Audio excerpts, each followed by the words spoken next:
മോശെ മരിച്ചതിനു ശേഷം മോശയുടെ ശരീരത്തെ പിശാച് നേടിയെടുക്കാൻ ഇത്ര ആർത്തി കാണിച്ചതിന്റെ കാരണം എന്താണ് എന്ന് നിങ്ങൾ എപ്പോഴെങ്കിലും ചിന്തിച്ചിട്ടുണ്ടോ?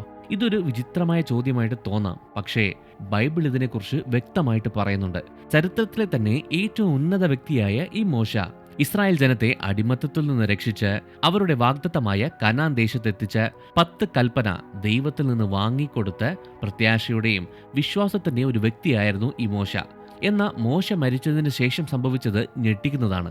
ബൈബിൾ പറയുന്നതനുസരിച്ച് ദൈവം മോശയെ ആരും തന്നെ അറിയാത്ത ഒരു സ്ഥലത്ത് അടക്കി.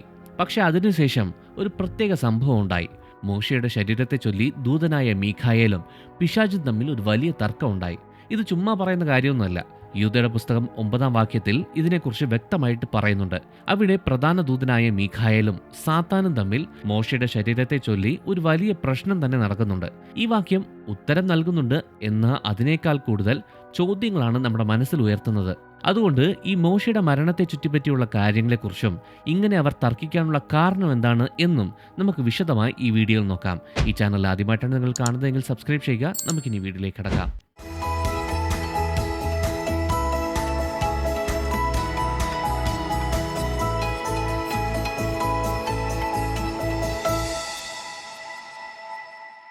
ഇസ്രായേലിയരെ ഈജിപ്തിന്റെ അടിമത്തത്തിൽ നിന്ന് പുറത്തു കൊണ്ടുവന്ന് ദൈവത്തിൽ നിന്ന് നേരിട്ട് 10 കൽപ്പനകൾ ലഭിച്ച് തന്റെ ജനത്തെ വാഗ്ദത്ത ദേശത്തേക്ക് കൊണ്ടുവന്ന ഈ മോശയ്ക്ക് ഇപ്പോ ഏകദേശം നല്ല പ്രായമായിട്ടുണ്ട്.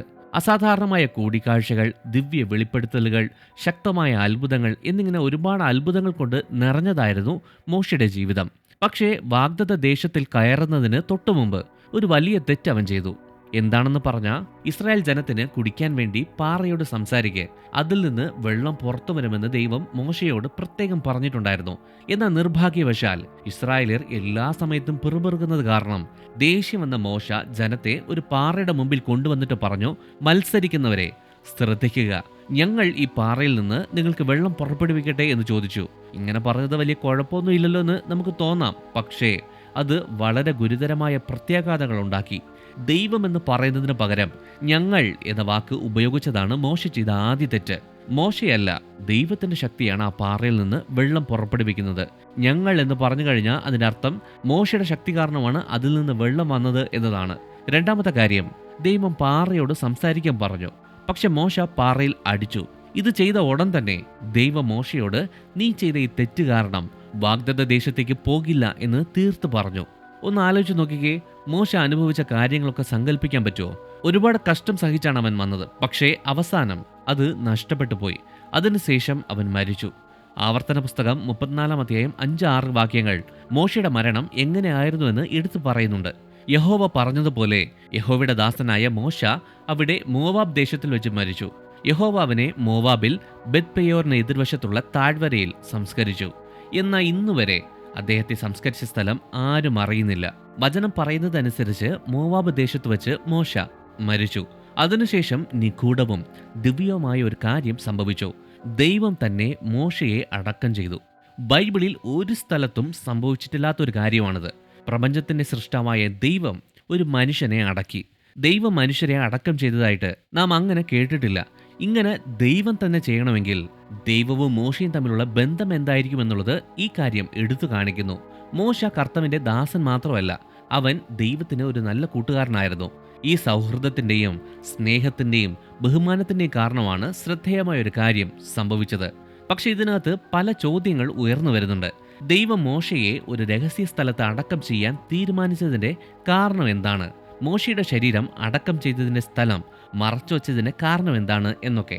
ഈ ചോദ്യത്തിന് ഉത്തരം എന്താണെന്ന് പറഞ്ഞാൽ, ദൈവത്തിന്റെ ജ്ഞാനത്തിന്റെയും സാത്താന്റെ തന്ത്രപരമായ പദ്ധതികളുടെയും ആഴത്തിലുള്ള കാര്യങ്ങളിലേക്ക് നമ്മെ കൊണ്ടുപോകുന്നുണ്ട്. പ്രധാന ദൂതനായ മീഖായേലും സാത്താനും തമ്മിൽ ഒരു വലിയ തർക്കം ഉണ്ടായി. ഇവിടെ ഭൂമിയിലല്ല, മറിച്ച് സ്വർഗീയ മണ്ഡലങ്ങളിലാണ് ഇത് സംഭവിക്കുന്നത്.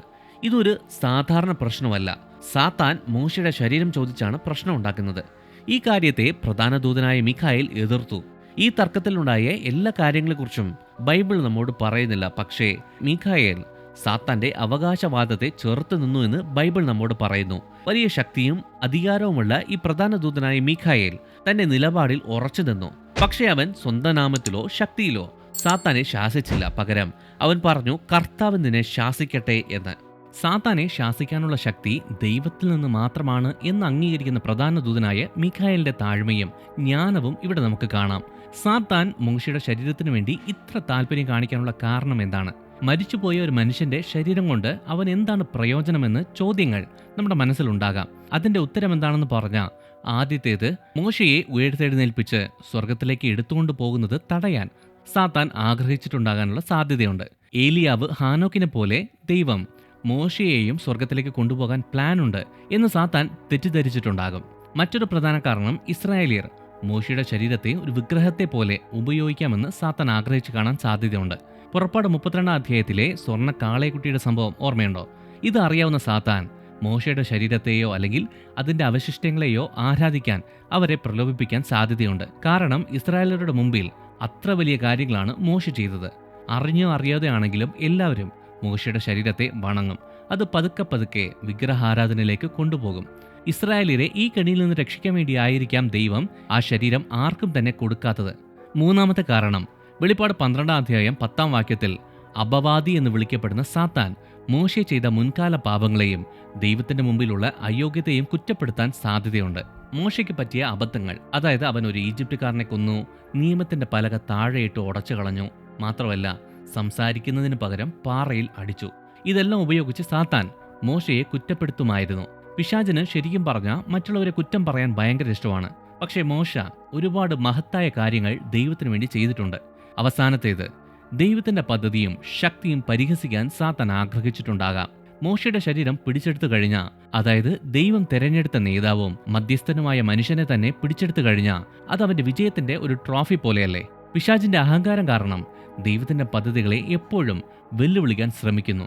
എന്നാൽ നാം ഓർമ്മിക്കേണ്ട ഒരു കാര്യം, സാത്താൻ തന്ത്രശാലിയാണ് എങ്കിലും ദൈവത്തിന്റെ ജ്ഞാനത്തിന് അതിരുകളില്ല. ദൈവത്തിന്റെ ശക്തിയും ജ്ഞാനവും സാത്താന്റെ തന്ത്രത്തേക്കാൾ ഭയങ്കര വലുതാണ്. മോശയുടെ ശരീരത്തിനു വേണ്ടി സാത്താൻ ഒരുപാട് ശ്രമിച്ചെങ്കിലും അവസാന വാക്ക് ദൈവത്തിൻ്റെയായിരുന്നു.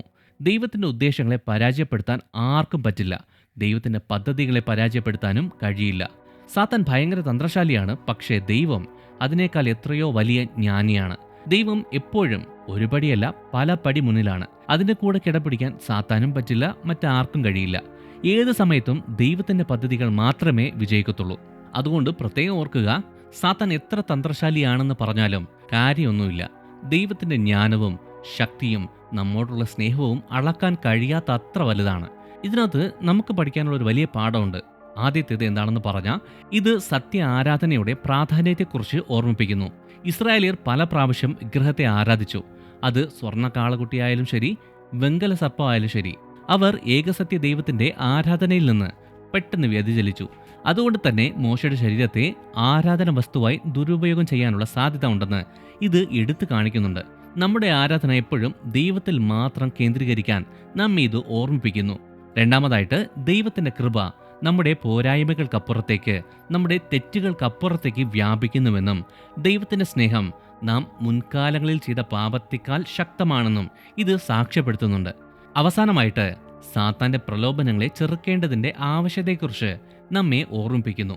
ദൈവത്തിന്റെ പാതയിൽ നിന്ന് മാറ്റി നമ്മെ തെറ്റിലേക്ക് കൊണ്ടുപോകാനായിട്ട് അവൻ ഏത് മാർഗവും ഉപയോഗിക്കും എന്ന വിശ്വാസവും ദൈവത്തിന്റെ ശക്തിയും ഉപയോഗിച്ച് പ്രധാന ദൂതനായ മീഖായേൽ തെളിയിച്ചതുപോലെ നമുക്ക് ഈ പ്രലോഭനങ്ങളെ ചെറുക്കാൻ പറ്റും എന്നതാണ്.